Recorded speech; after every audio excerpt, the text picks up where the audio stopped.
Hello, hello, and welcome to the very second episode of the MaPro Oulie podcast. My name is MaPro, and I'm joined once again by my co-podcaster in this case. Hello, Uli. Guten Morgen. Guten Morgen, meinen Freunden, as we normally say, even though that's in German totally wrong, but still, we're going with the flow. Today, we have some things planned. We have some Counter-Strike related topics this time again. Only Counter-Strike in this episode. So if you're here for anything others, you might not get your favorite topics being talked about, but maybe you want to get into Counter-Strike and you can still learn a lot. This episode will be mainly to people who want to get into Counter-Strike and also for people who are already part of the Counter-Strike community and are looking for a team and partly as well want to create a team for themselves. Plus, we also give insights which can very well help people to organize and structure their teams even better. So if at the end of the day we help someone either find a fitting team, create a fitting team, or in general improve their team, then I think we can be very happy. The first thing we are going to talk about in this case, and Uli and myself playing a long time together, as you can already say, as we talked about this in the first podcast episode, we're playing together a lot. Also, we're talking a lot with each other, to be fair, and in general, exchanging a lot of ideas in Counter-Strike, but also in general about other things like the podcast here and other projects we have coming up in the future. So we have natural chemistry with each other, and a lot of our beliefs are actually the same, and a lot of values we have as the same. We appreciate certain things also together and have certain values that are the same, basically. So a lot of the things we will agree on. Some things on this list we might have a different point of view, but actually, as I know for a fact, most of the things we actually have the same mindset about. So we're going to go into our first point, and I would hand the mic over to Uli to introduce us to the very first point and to our very first topic in this podcast episode. So the first topic of today will be about tryout periods. We'll have different sections of how to set up and improve a team. And the first topic that we will be talking about is tryout period. A tryout period can be done in many different ways, and in this case I'm going to explain a little bit about how you can see many different formats of tryout periods, and I'm going to explain how we used to do it, and then MaPro, if you want to then afterwards explain how we did it recently. I've seen many different tryout periods in different ways, and most of the talks we've actually discussed a couple of them, MaPro, back in the day, about how to do different tryout periods. For example, you can do a 1 week practice, or you can do a 1 month stint of a tryout, because you can do it in phases of a couple of different phases where you let a lot of people play, then slowly whittle it down to a couple of people, and you let them try out in the actual team. Or you can do it in a sort of style that a lot of people use, is just let them join your team, let them play, and as soon as it feels bad, throw them out. That is how most teams really do it, from what I've seen from where I've been in. I've also been in a tryout coach in some teams where if it doesn't feel right, you just get dropped, really. It's that simple. But because obviously we don't have contracts in our amateur scene that we play in. MaPro, I think how we used to do it was sort of how we do it now, just slightly shorter period where you'd get a couple of people, let them play with you for a little bit, and then hope they would fit in. And if you in the long term don't see an improvement like you want to see it, then there's a high chance you don't really want to work with them anymore. Plus, as well, when you do that one, you're allowing yourself to have chances where people are not properly tried out, because at the end of the day you want a new teammate, you want to fill a roster spot, you want to get going with the team again. And I see that as a mistake in a lot of amateur Counter-Strike teams that I follow through social media and I have contacts to. And I see a lot of people having a lot of tryouts all the time, a lot of roster changes, but they're never really like fully trying someone out for weeks. They're just giving it 1 week and then, yeah, you're good, you come play with us. And then they actually start to see the tendencies that certain players bring with themselves. Some players do not have the time to pull in, even though before they said they would. Some players are not having the motivation. And basically this leading then again, of course, to the newer players getting kicked one more time. You again need to search for tryouts. Once you find proper ones, then you will play with them and then you will take them in too fast again, leading to the same problems. Overall, also killing the mentality of your already existent core players. So overall, I think that can be very, very damaging for a team in the long run. And personally, I can blame myself on doing that sometimes at least. Sometimes less, sometimes more.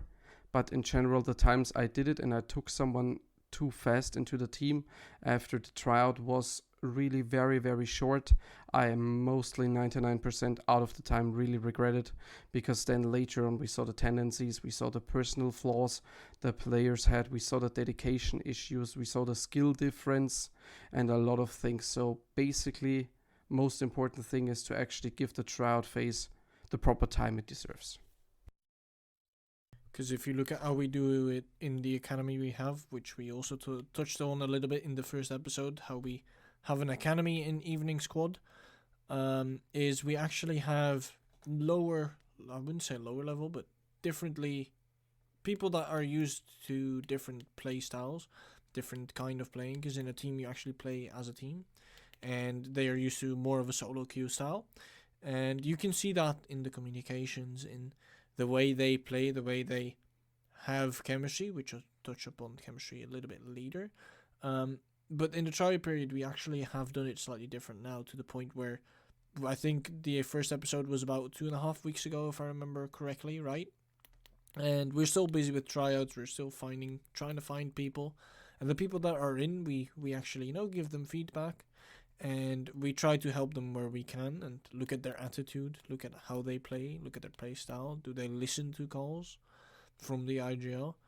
And in general, you need to give players feedback as well, because a lot of trial periods, which we just touched on, also don't have feedback rounds where you tell the players that are trying out, like, hey mate, we noticed this, can you explain why this is, or is it just a tendency you have?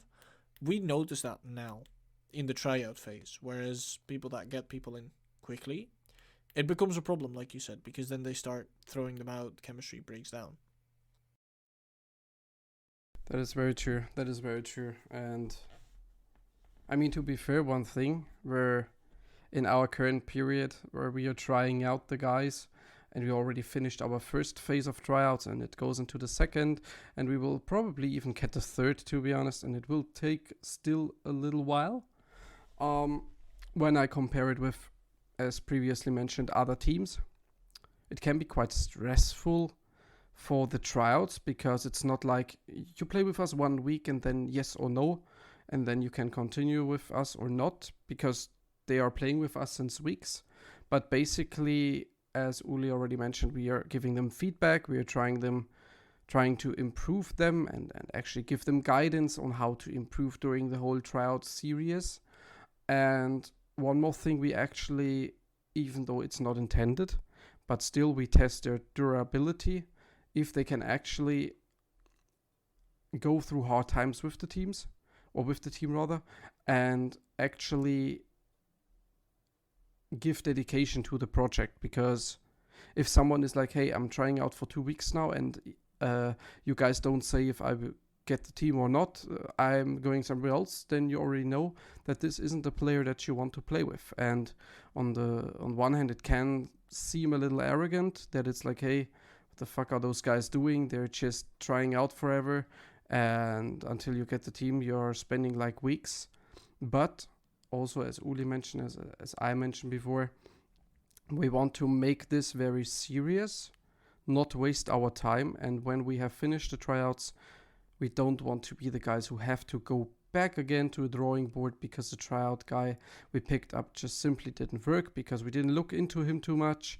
And now we need to get new people again, because that is always hard. That is always a lot of work, a lot of communication with the players, a lot of actually playing the game together, seeing how they will fit, then trying them out in the overall team aspect. And we want to minimize that. So once we spend the time, we will spend it effectively, but still not be afraid of spending the time.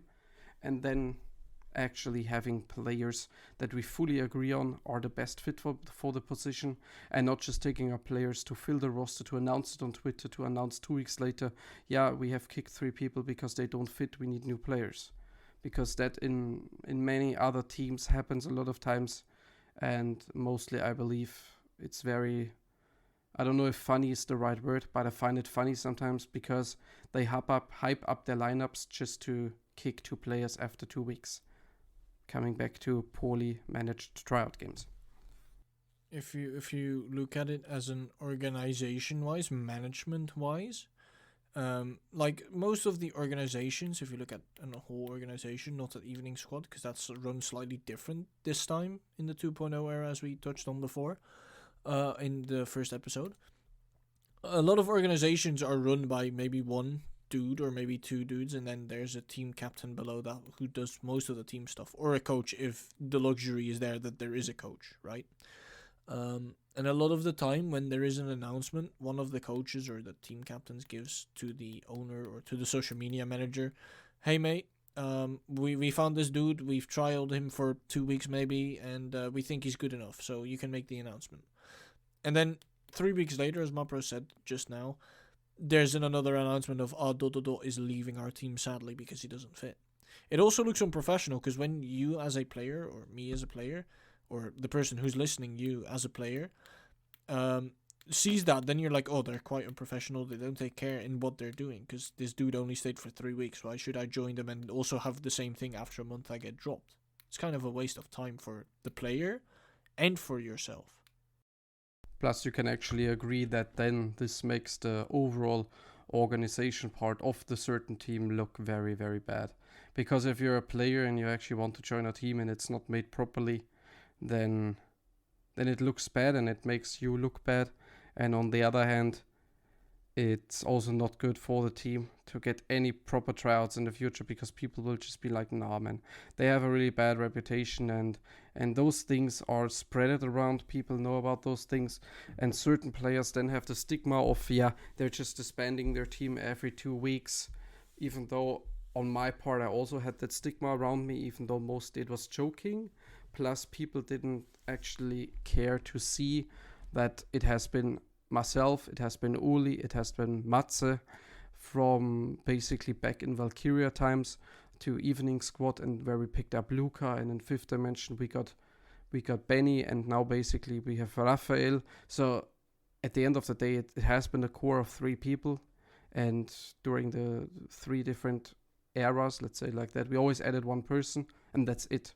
We, even though on paper we, on quote unquote, disbanded old teams, we just simply switched names most of the time because certain names fitted us better and were more fitting with the idea of the teams we had back in the days.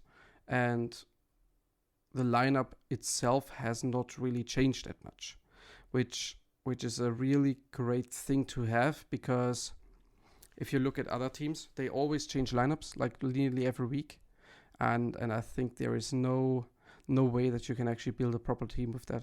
You need a core, you need a certain amount of players you can rely on, and then you build your team around that. Otherwise, when you're having like 3, 4, 5 tryouts every week, probably not 5, but 3 to 4, depending on how bad it goes for the team, then I really do not believe that you're gonna have too much success in a team, in whatever way you define success.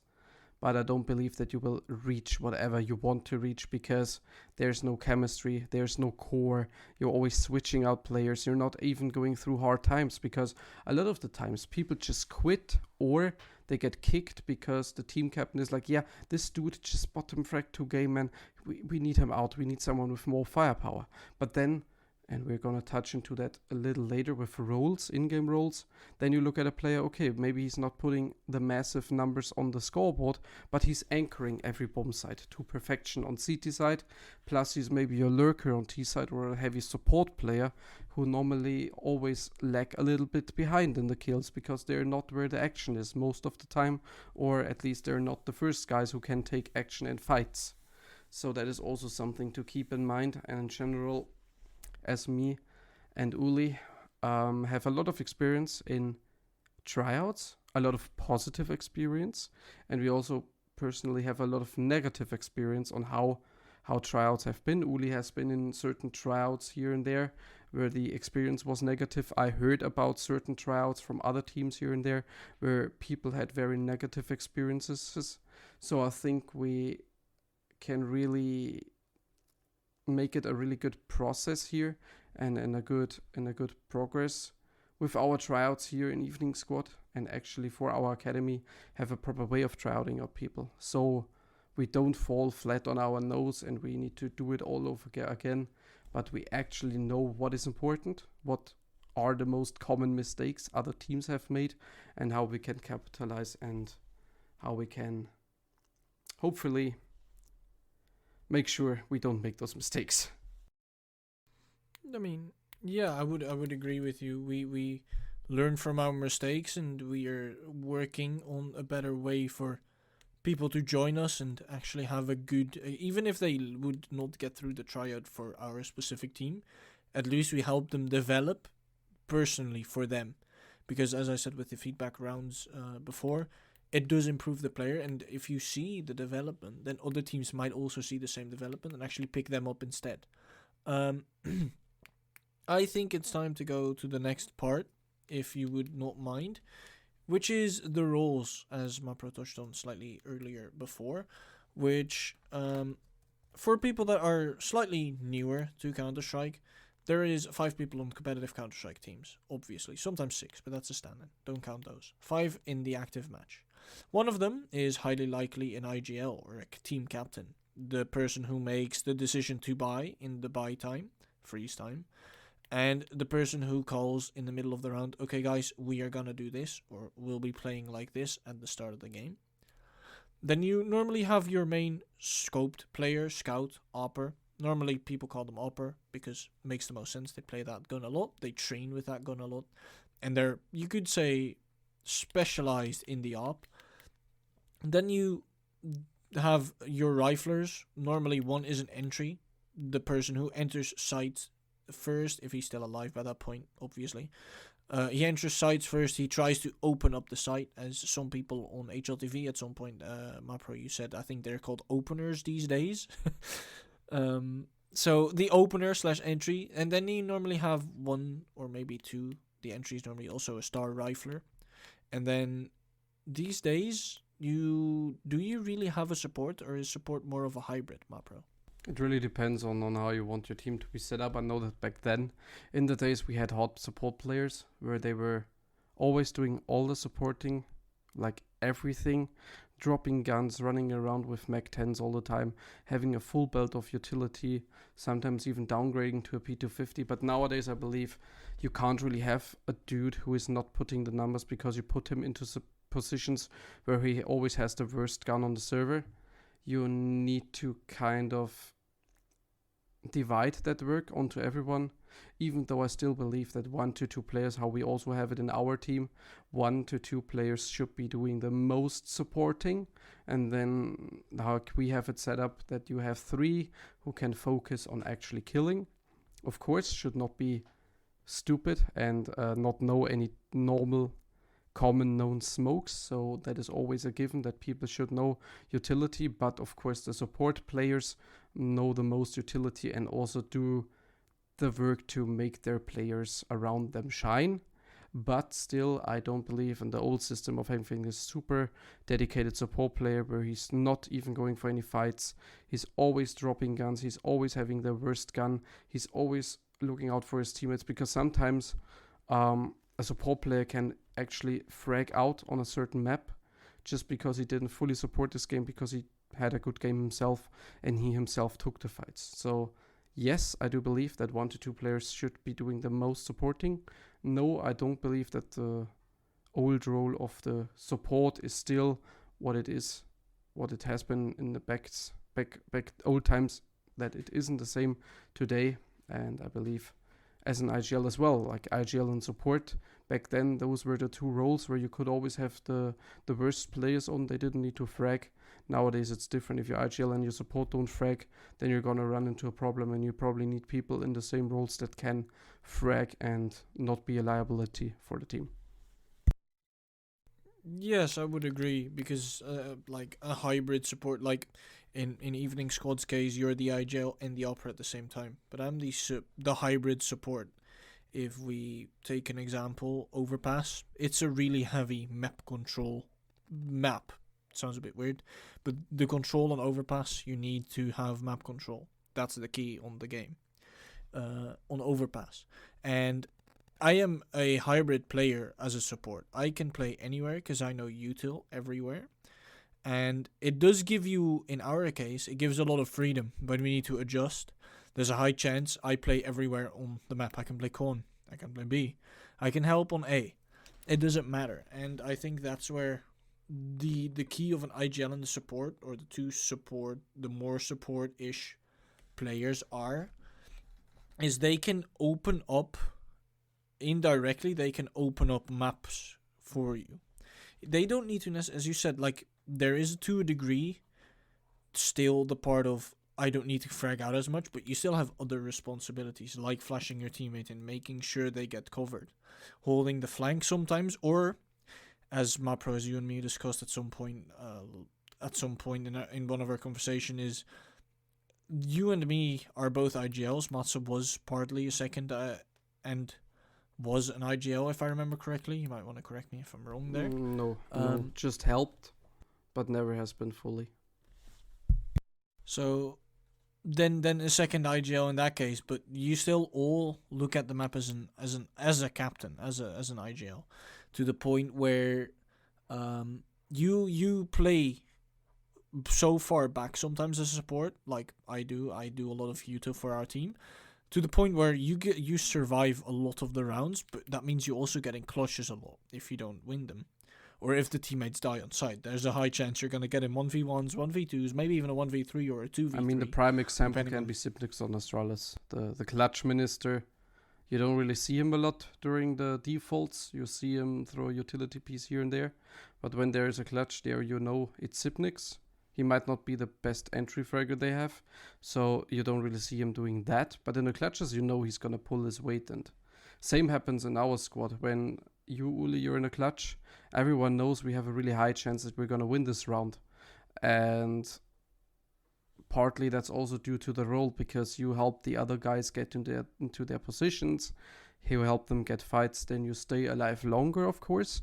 And then due to your qualities, being experienced, being a good clutch player, then this also adds to the overall ability of the team also in the later round then. And so a support doesn't, as we started this roles conversation, a support doesn't have to necessarily be a support or a hybrid support.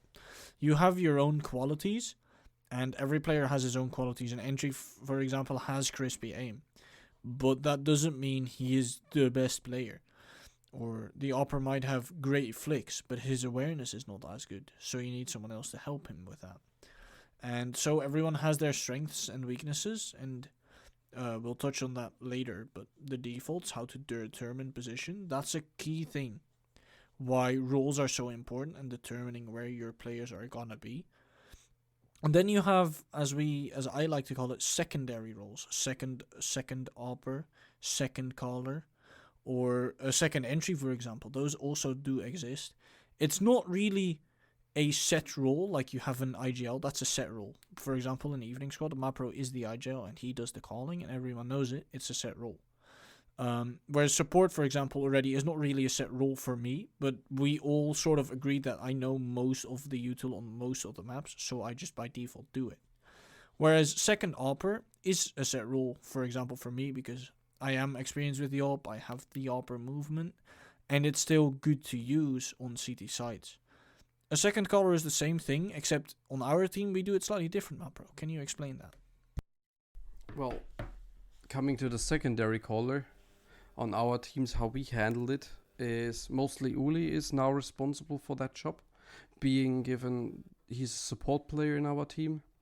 He has a lot of freedom to move around the maps. Let's say overpass, Oulie goes B, goes connector, goes A on T side, and on CT side goes B or A, for example, and also helps out connector in a lot of movement and enabling of him, of course, to have a good vision of everything that is going on. Therefore, making him a good secondary caller. Also, he has experience previously in being the IGL of teams, so that also adds value again. And as we do a lot of the theory talk, we do this podcast together, we do strat talks, we watch demos together, we just in general talk about Counter-Strike together. We have just simply decided that this is the way to go, because it would be a wasted potential, because a lot of times we talk very creative. We talk about new strategies. This pro team did this. Maybe we can adjust this setup. Maybe we can use this here. And then it makes more sense for us to do it. Before, it was me as the main IGL and Matze as the secondary IGL, where it oftentimes was me and Oulie talking about things, and then Matze calling the things, even though he didn't know what has been talked about. And due to the positioning, and also partly due to the firepower, that Matze has shown in the past that he can pull off, we have then decided to put him back on, or let's actually say put him off the secondary caller position, give that to Oulie as he's already doing the supportive elements, so that doesn't really impact his game too much, because he never really gets into any opening fights or has to fully rely on his crosser, at least not in the beginning of the rounds, so he can make sure to also help with that element. Plus, when I'm opening somewhere and I'm telling them take this and this control, Oulie go there and help them, then Oulie knows what he needs to do, and he is telling our teammate what the teammate needs to do, for example. And Matze, on the other hand, can then already focus on his own game again and be one of our 3 riflers who are actually having a lot of freedom in their positions and can actually go for the fights and don't need to focus on telling anyone else where to play, because me and Oulie have that covered, and we are basically doing that for the team. And otherwise, we also have. I was not necessarily aiming at that. Actually, I found it surprising you actually brought that up, but good one, I guess.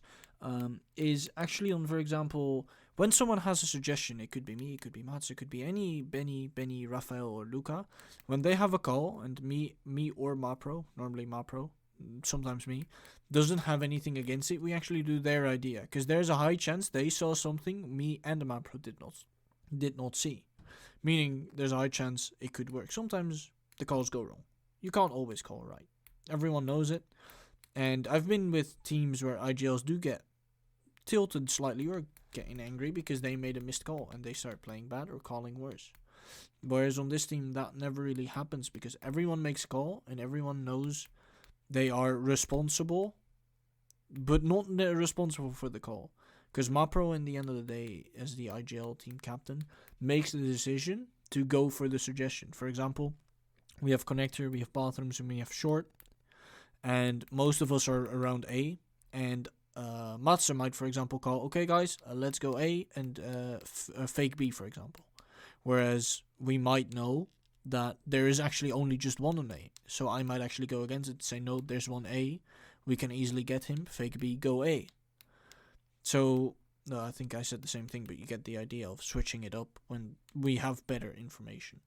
And that is the key to a team. Everyone has their own info, which they need to they need to relay it to the other members, so everyone has a bigger picture of what happens on the battlefield. Even though I know that is very common a lot in pro teams as well, everyone gives input, everyone suggests things, But of course we have 2 talking voices, and basically also 3 sometimes, depending on the map, because Matze also still of course suggests a lot of things than I do the most, and also Oulie on his positions gives input and says what he thinks is the best call. And then, for example, if I take Benny, he also does it here and there, but not all the time. And Luca is mostly on the lurk positions, so he's kind of cut off from the team. But he still, if he has a good read, if he knows for sure that this and this setup is happening, then he also suggests the calls. And then you, as an IGL, you have to take everything serious, and you have to think, okay, might he be right? Might he be wrong? With the type of information that we have gotten, he might be in the right. So if I myself would have suggested the call to myself, let's say it like that, and I would take the call because I think it's a good call, then we can go with it.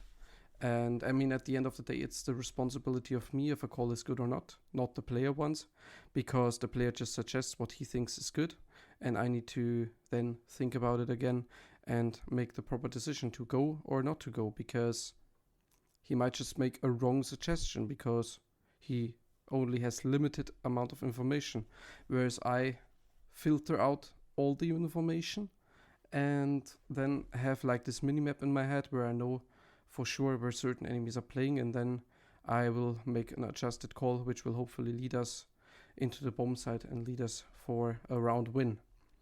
But basically what I think is very important is that everyone can suggest things, and you should never be like expecting your teammate to know what you think but you don't say it, because rather you just say it and your teammate knows it. That will save you a lot of headache, a lot of trouble on the server, and a lot of trouble in the voice comms. Just say, hey man, they always rush us on B. I have this idea about this and this setup. And then you can coordinate with your teammate. Not just say, man, after the game, man, I thought you always molly that spot, man, but you never did.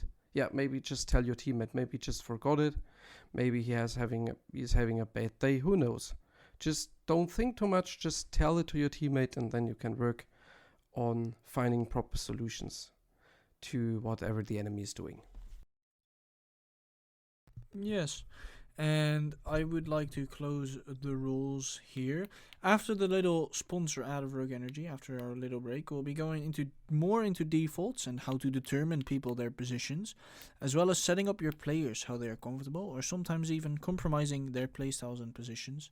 We'll also be looking at chemistry, how to do team play and protocols, things you might notice, as we just touched on a little bit, as well as looking at the IGL calling, because an IGL has a big part in their chemistry of the team, as well as looking at a skill gap of the people in your teams and various reasons that might or might not break up the team. MaPro. And so much for that. And now enjoy a little sponsorship of course, our main sponsor of this podcast, Rogue Energy. You can get the freshest, the best tasting, the most effective energy drinks over at Rogue Energy. Follow them on Twitter, of course. We link them in our profile. With our code MaPro Oulie podcast, you can save 10% on your next order. So once you decide to actually go for the best energy drinks on the market, you might as well just save yourselves a little 10% discount. And so much said for this. Now to the ad, and then we will hear you afterwards.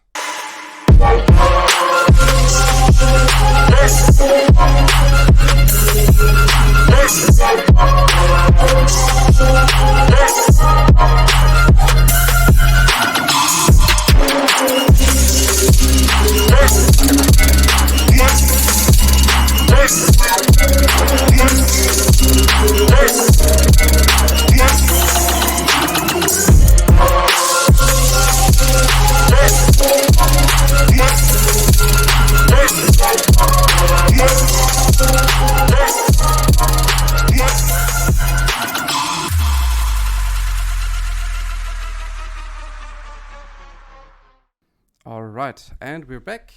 Thank you again to Rogue Energy for sponsoring this podcast. And now, as Oulie already mentioned before, first topic we have on our list to finish out the second part of our podcast will be defaults which is a very important part when it comes to Counter-Strike as a team, how to properly set up your team and how to approach it when you're playing on the server. Because as we already know, now we theoretically did the tryouts, we theoretically looked at the roles, every player is now put in their fitting roles.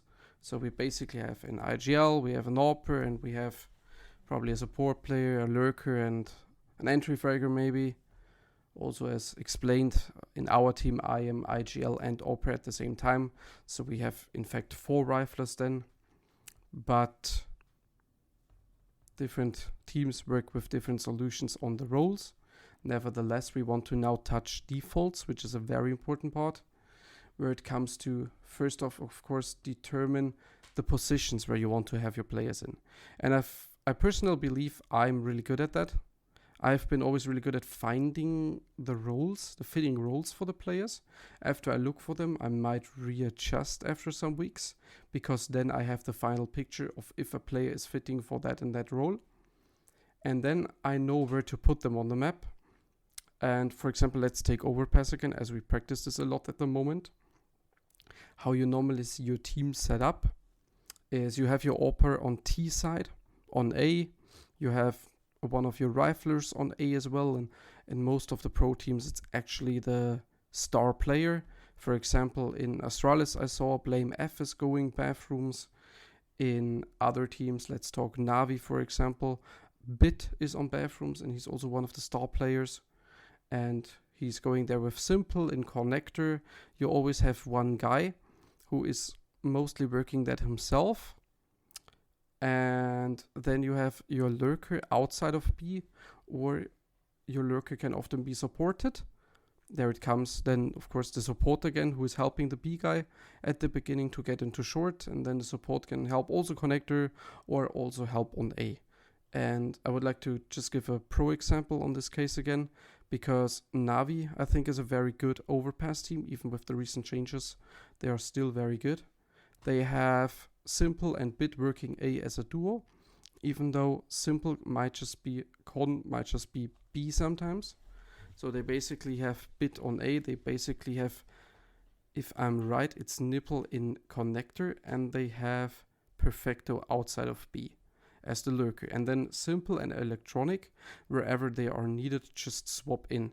The system, of course, in Navi then looks like this. They have one of their heavy aim riflers in Bit on A, they have one of their other riflers in Connector, and they have their dedicated lurker on B area. They have their AWPer in Simple moving A, Con, sometimes B.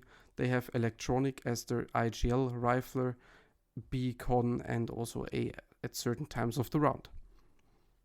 Now coming back to our team, how we do it, we actually pull off the same playstyle, just with the difference that Electronic in our case is Oulie, and not as the main IGL but as the support player and secondary caller.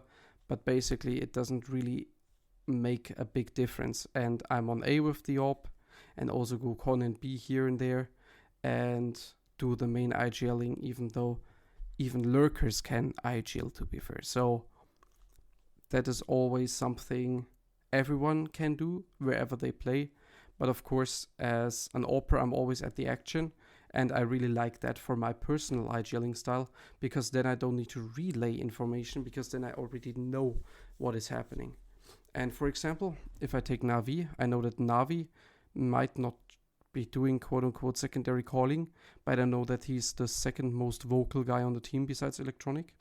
And that is why he is given a certain amount of freedom of the map, and that is why Electronic then also plays to other positions, and they kind of do that like Oulie and me do. Like I play here, Oulie plays here, and we all the time relay information and we work together to finding fitting solutions.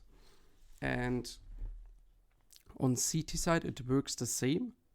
Basically in our team, how we have it, it is me on A with Benny, who is one of our most competent riflers on A, so you need that firepower in your bathrooms player besides your AWPer. Then we have Matze and Luca as a duo on B together, and they will be assisted by Oulie, who again as the support player takes up a lot of the rotation roles. is rotating B, is rotating A, depending on the setups we run. 3B, 3A, depending really how we want it, how we want to make pressure, and how we want to counter the enemy. And basically, if I come back to Navi, they have it the same then. They have bit and simple in bathrooms. They have perfecto and nipple on B, and electronic as the quote-unquote support player, even though he's not really a full support player. But of course, as an IGL, you always take up somewhat a support role, which I, in my case, don't really do on A overpass as an AWPer, to be fair. But for that, I have Oulie as the rotator then doing that job.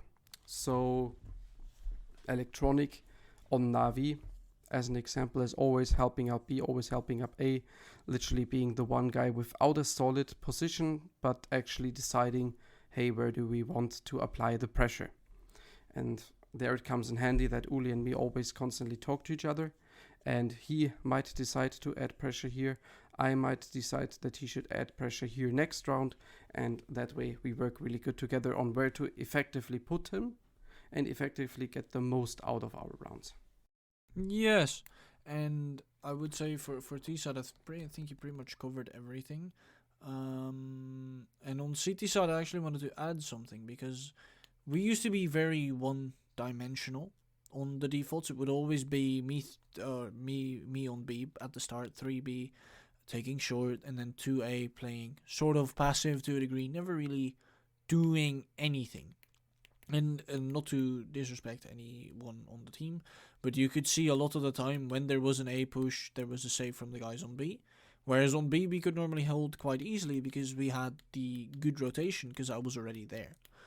Recently, when we lost 9-16 on overpass, and we noticed that we had 6, 7, 8 rounds on T side, and we only had 1, 2, maybe with some luck 3 rounds on CT side, we actually noticed, hey, we didn't do something right here, guys. There was something off. Me and MaPro followed and looked at the demo, as we do when we have a loss below 12 rounds. We normally check the demo, because when you have 12 rounds or above, you did most of the things you could. Some things didn't go your way, that's why you lost. Sometimes there is still mistakes there, obviously, but not as big mistakes as when you have 9-16 or 5-16. So we checked the demo, and we actually noticed the enemy abused the A site a lot, bathrooms, because we were never that aggressive there. A lot of the times at 120, we'd already be back at site and hanging back. So sometimes, when you have a set default, you might actually want to change it, compromising playstyles, as I wrote in our notes.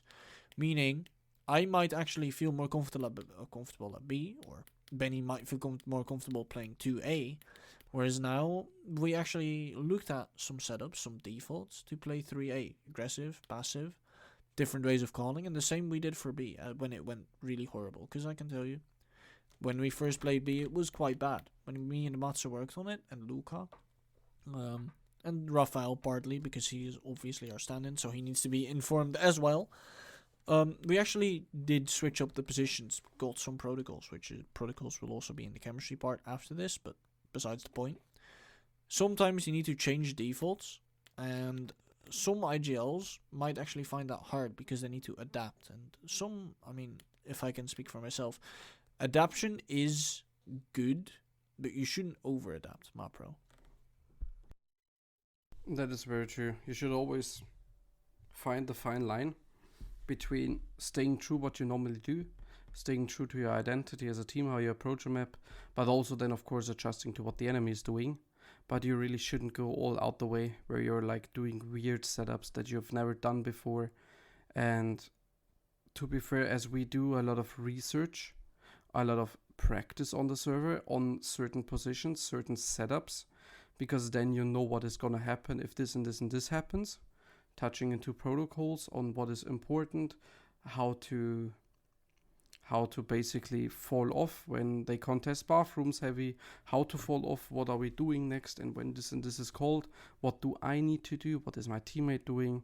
So therefore we don't get into the position where we need to overly adjust. We adjust, of course, but we don't need to adjust in the way where we don't really know what our teammate is doing. And we also don't go all the way out where we're like, okay guys, this round we're gonna gamble 5 on A, and then they just go B, because yeah, we just over gambled it, and sometimes you need to gamble a little bit, but you should always still play the solid Counter-Strike and try to win it that way, and with proper rotations, proper reads as well, and proper communication, you should always try to win the game rather than just over adjusting and basically throwing your own game plan out of the window.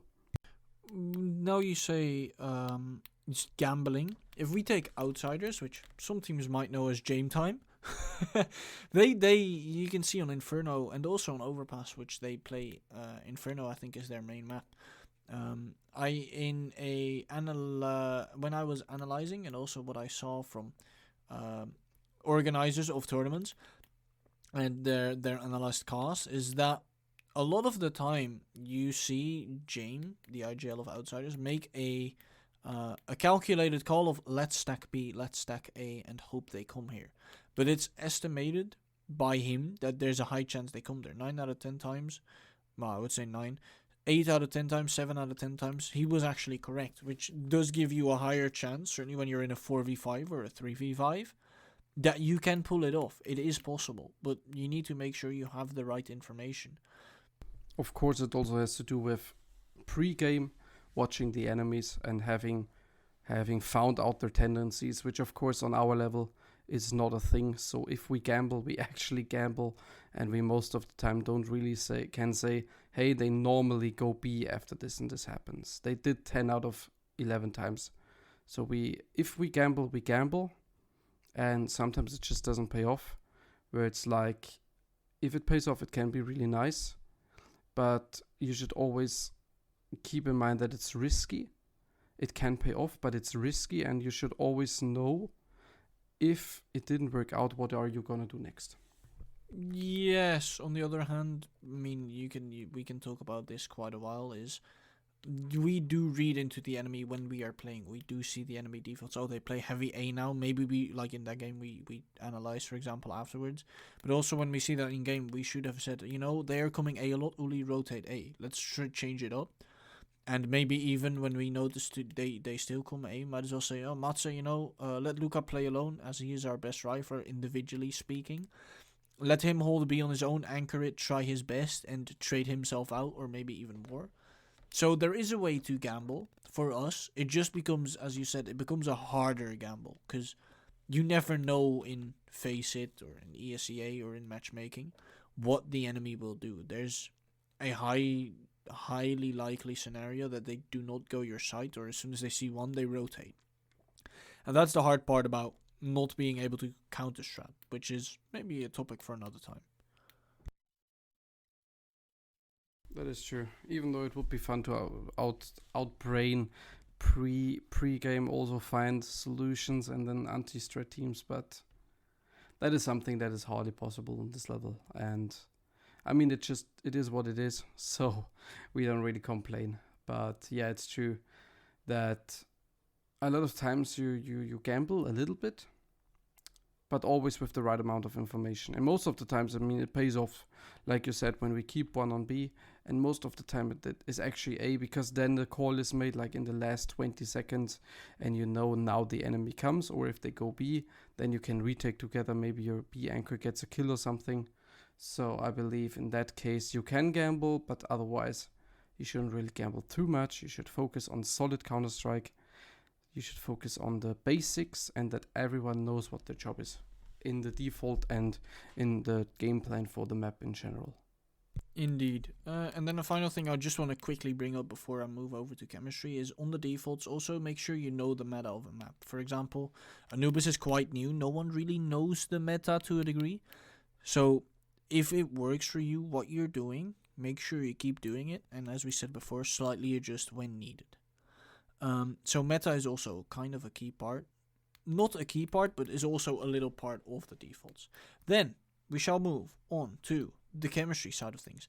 I wrote a lot down in our notes, because chemistry, I feel like personally, as soon as you have your tryouts set up, the tryouts are in, everyone has their assigned roles. And you have everyone knowing their positions and the util they need to do at the start of a round. Then after that, the round is just blown open. Anything can happen, and no round in Counter-Strike is the same. I heard a quote sometime, and I keep remembering that because it's true. A big key to chemistry is building it up through the time you play. Team plays, as in, I'm looking here. My teammate eventually should know where to look if I'm looking in short. He should know that he should look at Monster Pipe, for example, on the CT side. Whereas that is a key. Protocols are also a thing. Because if you look at it, let's say there is a tendency for the enemy, as soon as we notice, there's a lot of A smokes. Do I rotate as a B player or do I not? Should I wait? Or what is the call from MaPro if this and this happens? You need to be reactive, but you also need to be proactive by taking back some space.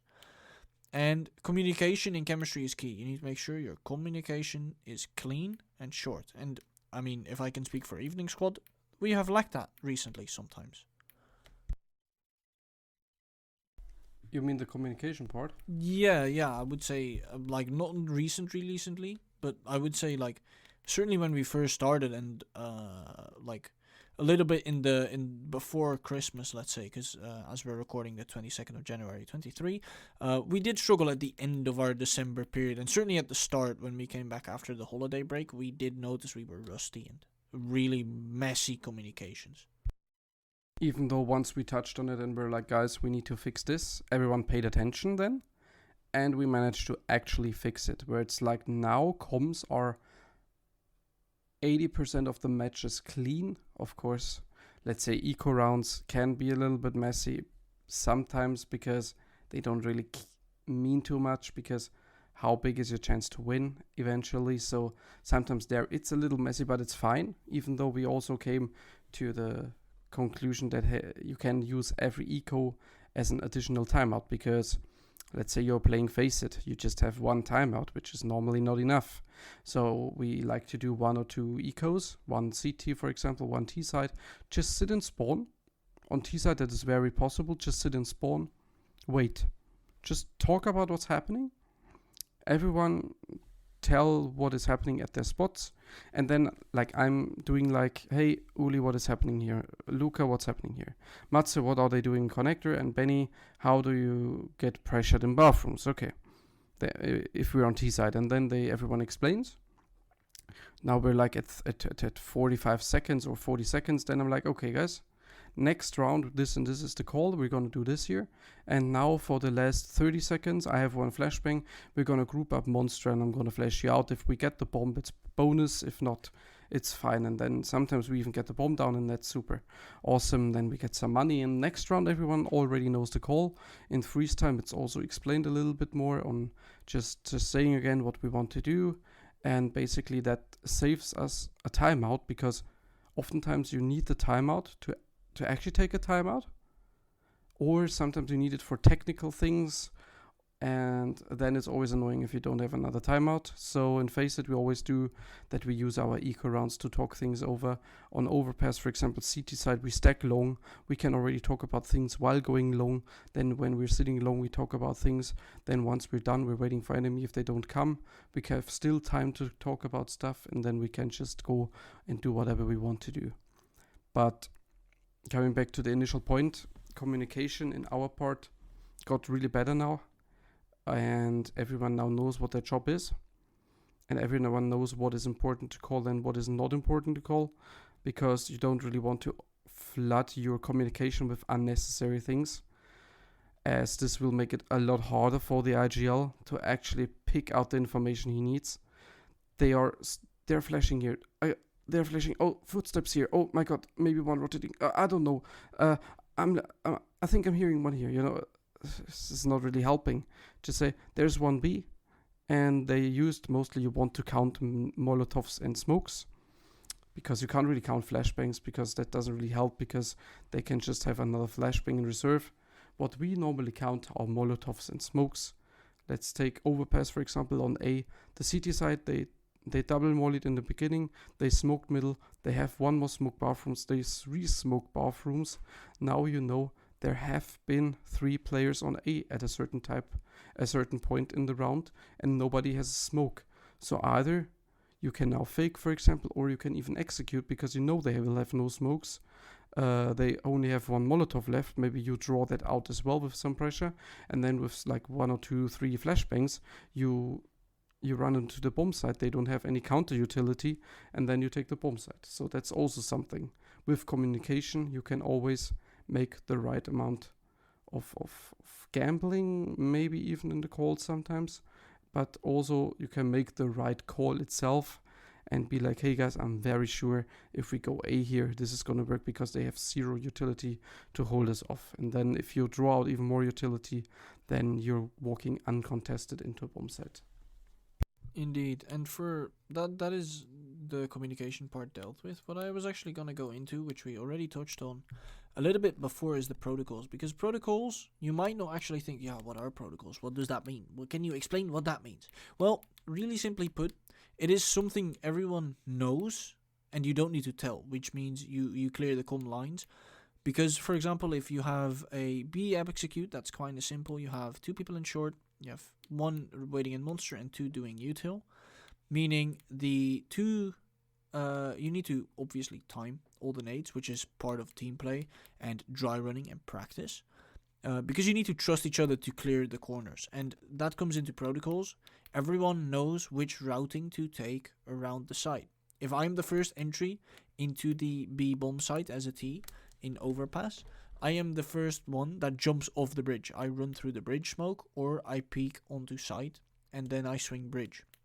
The second player always tries to clear, I would normally say clear heaven partially and also the close anti-flash wall. And then the monster player just, goes with the flow. If he sees that a corner is not checked, he checks that himself and he swings monster, obviously. And those are protocols for T side, for entering a site. But you also have protocols for a CT side, for example, where if a certain smoke happens or if a certain call is made, this player rotates. Or when we notice that they haven't done anything in bathrooms with 35 seconds left, we reaggress. We want your information. If there is no one, 2 players can rotate and you leave one as a lurk or for a flank. And these protocols are partially in combination with team play. Because team play refers to not just playing as a team, but also having trust in your teammates, trusting that they will hold the angle, trusting they will support you. And the same goes for trusting their communication, which is still a big key in Counter-Strike. I think communication is the biggest key, but protocols and team play also have their parts in chemistry. Which also then nicely adds back to, if you did proper tryouts, you now know the players, and now you can trust them because you know their qualities as you put them in the right positions. So if you lack at the number one thing on the list, which is tryouts, and you put bad people into bad spots, and you expect good results, I don't know, you're doing something wrong.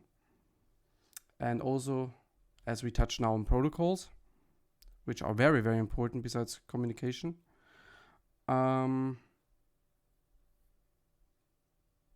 really would like to go into the after game talk actually, and also kind of the mid game talking, as this also makes sense to talk about as well, because let's say during the game you see your teammate is doing mistakes, and everyone does mistakes. We're all normal, we're all humans, we're no robots, so it's fine. Mistakes happen. There's a small line between if you should actually point out the mistake or not. And I believe in amateur Counter-Strike, it's different. In pro level CS, they can point it out and the people will deal with it professionally as they are professionals. In our case, it's often like, people are tilted a little bit. It's a stressful day. People play at night, Now someone is flaming you for mistakes, and that is often not very well received during high pressure situations during the game. So the approach that we mostly take, only if, of course, the mistake is so bad that it costs you round after round, therefore costing you the game, then you need to address it, of course. But if a mistake happens here and there, and it's really not that bad, it doesn't really influence the round too much, then you can just note it, write it down on a notebook, and after the game, or even if the game was very tiring, then we say, yeah, guys, nice try, we lost, but it's fine. We meet tomorrow at this and this time, and then we talk about what happened. Then the next day, you prepare, hey, teammate A, hey, teammate B, I saw you guys doing this and this. This is what I think was wrong, and then offer suggestions on how to improve. because then your teammates will actually listen to you. If you're just coming bashing in your teammates, hey guys, like you did really bad here, I don't know what are you thinking? Are you even using your brain? Like, come on. This is common knowledge that you don't peek this angle. Or if you say, hey guys, you peeked into this angle, you really shouldn't peek into this angle because the enemy has an advantage here. They can pop flash here, but what you rather can do, if you smoke, for example, monster, if you throw a lurk smoke and you creep around it, your other teammate flashes over. They can even waste a Molotov or a smoke, and you can just go back and go into short together again, and then you go into the bomb site or just something, whatever the situation is. You just give them a way out of the situation they are now in, because now they're in the situation, hey, I made a mistake. But now, as a good teammate as you want to be, you are suggesting them things, and then maybe the IGL also saw it, or in our case, Oulie and me watched demo and we automatically see it, and we also offer suggestions. So I think that way players can improve and also deal with criticism, constructive criticism, way better as when you're just during the game bashing your teammates. Hey, why do you peek this angle? I don't think that is very much helpful. And I also, after the game, where I partly already talked about it, we like to keep it short and also focus on the next day, because after a game that has been super tiring, super stressful, you gave it your all. Oftentimes, especially for me on games where I need to deliver and I have really good enemies fighting me and I need to make the adjustments and the proper calls, my brain just goes switch off after the game, and then I really appreciate it if we talk about it the next day, because then everyone went to sleep, everyone recharged their batteries, and then you can think again about it clearly, and then it makes more sense to talk about most of the things. Even though after the game, of course, you can talk about some things, but I always like it more when the next day everyone comes back with a fresh mindset and then actually talks about how they thought the game went and if they have any suggestions for the team or team players in general. Indeed, and then that is a key part which you bring up, is the mid game mistakes and how to adapt on those. Because I mean, we obviously have enough experience to the point where those mid game mistakes did get pointed out and people did get angry. In Evening Squad, where we are now in the 2.0 era, we've had that problem as well here and there, where there were discussions in the buy time, and you and me just cut it off completely because we wanted to focus on the game. And that brings me on to a thing that is also partly connected with mistakes, is IGLs. And IGLing is, as you just said, a big part of the team, and it also takes a lot of your attention away from, well, not necessarily your screen, because you're always watching your screen, but it takes your attention away from your crosshair and the way you play. And an IGL can make a bad call, because keep in mind, as we said before with the roles, an IGL is responsible at the end of the day for the calls being made, unless he doesn't have a say because he thinks that the guys who are in a clutch need to make their own decision. Then he stays silent. But normally, if he's alive or if it's not a clutch, then he makes the call of a suggestion of a player. Let's say an IGL has a bad day and he makes quite a couple of bad calls. Just keep following it's better to be a whole team into a bad call and make the best of it than, oh guys, I can't be asked, man. MaPro's making so many bad calls, can't be asked. I'm just gonna go A now instead of B because can't be asked, you know. That makes the chemistry for everyone bad, as it downgrades the team play and the protocols and your communication, because then everyone's like, hey mate, come on, we're playing this as a team, right? Why are you playing as a solo player? And I feel like in some amateur teams I was with, as a coach or a player, that happened quite a lot, and it did destroy or did break the chemistry sometimes mid-game, due to people taking mid-game mistakes, and also the IGL making bad calls and people not believing the IGL, meaning they go rogue, if you will, if you could say a mutiny to a degree in the game. Obviously, it's a heated game, and in the middle of the game, you might not always agree. But it's better to do the bad call as a team and reflect on it the next day or after a demo review, for example. There have been days where MaPro just didn't want a demo review, and I did it on my own. And then the day later, I discussed my points with MaPro, and we came up together, and MaPro brought the points to the team due to him being the team captain and being the leader. And it is the key to a team to keep positive mindsets in a game, and to follow the IGL, even if they might doubt the call, they should still follow it, because it just becomes a key part to the team. On the other hand, the IGL needs to try and sell, if you will, sell his call to the point where the team can't even doubt him. But that's another point, maybe, MaPro. Even though, to be fair, sometimes you're just in the situation, okay, you killed one in connector overpass, you know that there's 2B, 2A. Now, what is the most appropriate call? Who knows? You don't have enough utility to fake them, so you need to execute now. You're having 2 guys short, 2 guys back from one guy in con. You're having equal amounts of utility on both bomb sides. Now you're just playing the guessing game. And then you need to call, okay guys, we're gonna go B this round. You're gonna smoke heaven. I'm gonna do the Molotov barrels, 2 flashes over, and 2 guys short, or 3 guys short, 1 monster and 1 holding our flank, something like that. And then you just need to call it with the intention and not be like, okay, maybe we can go B. I'm like, I don't know. Yeah, I guess we can try B, because nobody's gonna follow that. Just be like, hey guys, we know we're 2A, 2B. We're gonna go B here. We're gonna run them down with 5 people. We're gonna throw this utility set, 1 flashbang here, pop out, clear the left side, clear the right side, whatever, you know. And then you can actually trust your IGL in the calls, because the most thing that is very disturbing and really, really damaging an IGL's reputation in his own team is indecisiveness. If an IGL doesn't know what he wants to do. And to be fair, I also have the situation here and there where I don't know what I should do, because there is no perfect call. And a lot of people are always keen on making the perfect call. There is no perfect call. A perfect call is when you execute into a bomb site where nobody is, and you're gonna get the bomb down and just play after plans already. You're not gonna get that. Never. At least not against good teams.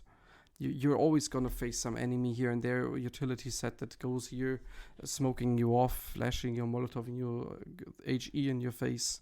So you should never be really keen on making the perfect call, but just making a good call. Get the bomb down, play after plans, win the round. That's it. Simple as that.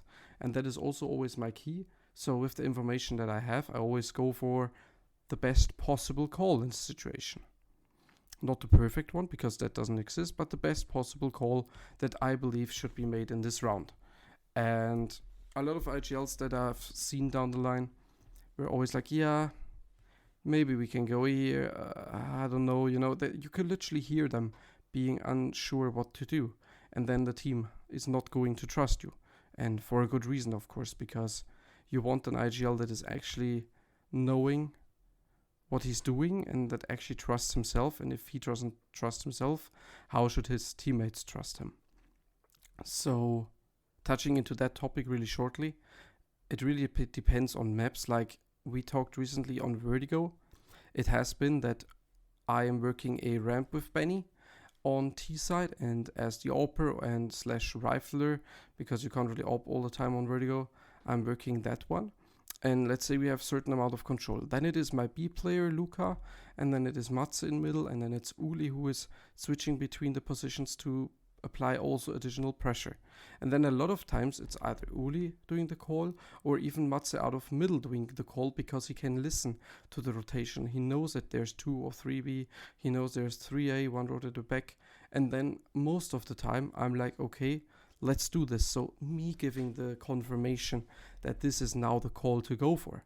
Sometimes, if I have better information or a better read or even just a better guess, because based off experience and prior experience, I'm then saying we will not do this, but rather we will do this. And then also everyone follows.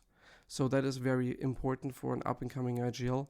You don't always need to make the perfect call. You need to make the best call available that you think you have at your hands, even though it might be wrong. Nobody cares at the end of the day, at least as long as you try to improve. Watch what went wrong, how you should call next time, and actually believe in yourself as a caller. Because otherwise, if the caller and the team captain doesn't believe in himself, then the rest of the team is not believing in you, and then the whole team is failed. It's basically destined to fail.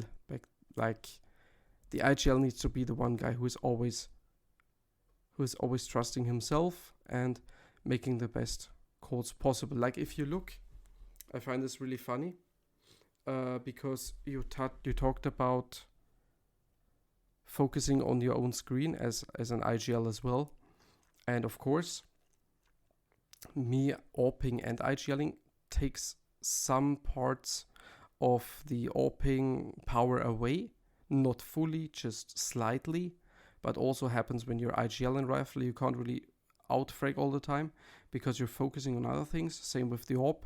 Of course, that's why Oulie is a lot of times helping as a secondary caller. I'm still needed on certain parts of the map to fully focus on the AWP, but due to experience, I have now worked out a really good style of implementing both of them. And one of the people I watch a lot is Cadian.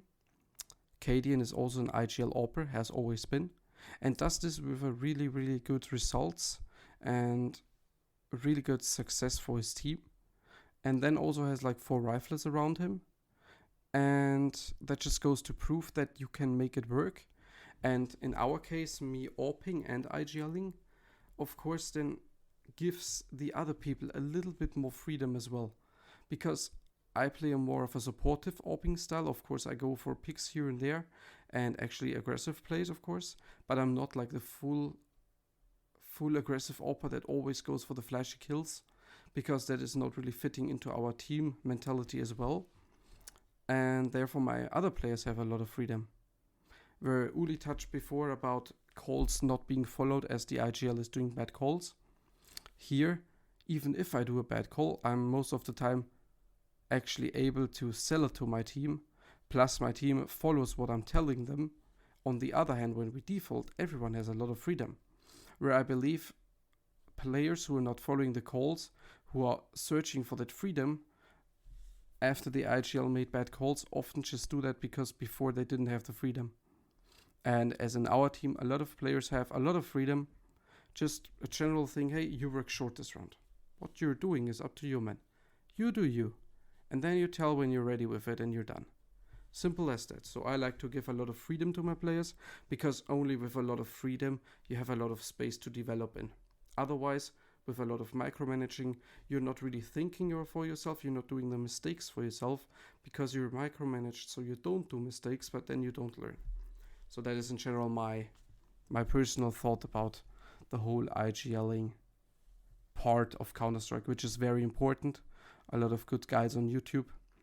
And if you're an up and coming IGL, number one thing, even before you work on any strat, if you call something, you need to sell it to yourself and actually believe it. Indeed. And then to move to the final point quickly, as we were already busy, 1 hour and 12 minutes. We're actually deep into the podcast already, coming towards the end with the final point of skill gap. Before we go to a little resume of the episode and ending it off. Skill gap, meaning how big is the difference in individual skill? Not meaning chemistry, not looking at how they play their position, just their individual aim. How do they play their game? What is their play style? It can't be too big for various reasons. Due to, if you have a big skill gap, better players might actually think that you are in the wrong team, or they are in the wrong team, depending on how the other players are. Because if a player is jumping out above the rest, if he's really, really, really good, let's say, if people know Face It, going level 1 to 10, let's say you're a level 4 team average, and you have one player that's level 7 or 8, he might feel he's carrying you, and he doesn't want to do that. He doesn't improve himself, and he can see that. That means the skill gap is too big, meaning you need to find a new player. That means you haven't done the tryout right, coming back to point 1, obviously. But that means you need to actually work on the team. But on the other hand, if the, let's say you have a 6 or a 7-man roster, the skill gap can't be too small. Because if the skill gap would be too small with more than 5 players, there might be people fighting for a main roster spot. Or if you have an academy team, the academy starts creeping up on the main players, then you have a problem on your hands. Due to the skill gap being so small, they might actually feel like they are not an academy team. Or they could fit into the main team better than someone else that's playing. And that could create rivalry, and back to the chemistry point, that could create chemistry problems, MaPro.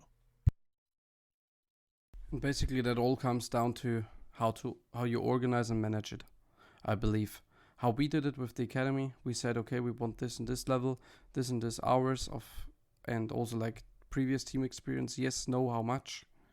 And we had it in the past that academy teams got better than the main teams, and then this created a really weird structure internally, and we really don't want that anymore.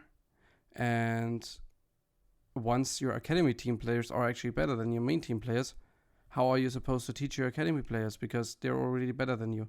So in our case, we are searching, or we're at least getting people that are at a certain level under us and at a certain amount of hours and previous team experience, so we can still form them into the players that we want them to be, while they're not getting overly confident. Hey, I'm the same level as someone on the main team, I can take the spot, because that is in our case simply not happening.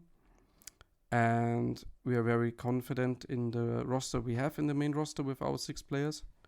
And also I think our skill gap isn't too big in our roster, but also this comes down to the fact that everyone knows we have 6 people, but due to time often we have to switch around, and then Raphael can play as he's our 6th player, and we also try to integrate him so he gets time even if everyone is here. Then someone has to sit out and he will get to play, because that way we don't have this internal fight where it's like, hey guys, I want to play but I don't get time, I'm bad at like this dude or something, you know. And I think with this way it's really nice how we manage to do that. And a lot of times, as for example, Benny needs to leave sometimes an hour earlier, then Benny is already ready. Hey, Benny, can you play? Yeah, of course. Then Benny joins, we play a game, and we just go from there. So I believe that is very important to keep in mind. And in general, skill gap, mostly regarding to if you want to build an academy team as well, that is something you need to watch out. But of course also in your team internally, because you don't really want an average level 3 team and one level 10 player who's carrying you all the way, because that is also not sustainable for the future. So you kind of want to be at the same point. Everyone have their certain special things that they're good in, and then just work from there. Yes, indeed. That covered the skill gap, meaning we've covered all our points that we wanted to talk about. Fun fact, in the notes it said 30 to 45 minutes, maybe 50. I can tell you we've at this point hit 1 hour and 16 minutes, so I would like to slowly close it, as we have touched on today different things going from the trial period, when you are just about setting up your team, how you should look at your team, what should you look out for and what should you check, followed by the roles. Who's the IGL? Where does this person fit? What are their qualities? And what is maybe their second role? Could they be a second entry? Could they be a second op? Or could they be the star rifler you've always wanted to see? Then we've had our ad, of course, thanks again to Rogue Energy. And then we come back to the defaults. The defaults, where to determine the positions of your players. Do they look comfortable? And how to work together as a team. Following into the chemistry, team play, protocols, the communication, and we touched on that in our own team as well, mid-game talks, mistakes, after-game talks, and also the IGL part, where we went quite in depth about how an IGL needs to sell his team into a call, or how he can decide the future of a round, even though he might not exactly want it to go that way.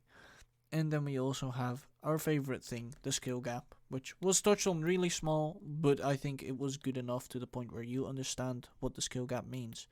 Why you shouldn't make it too big, but also why you shouldn't make it too small.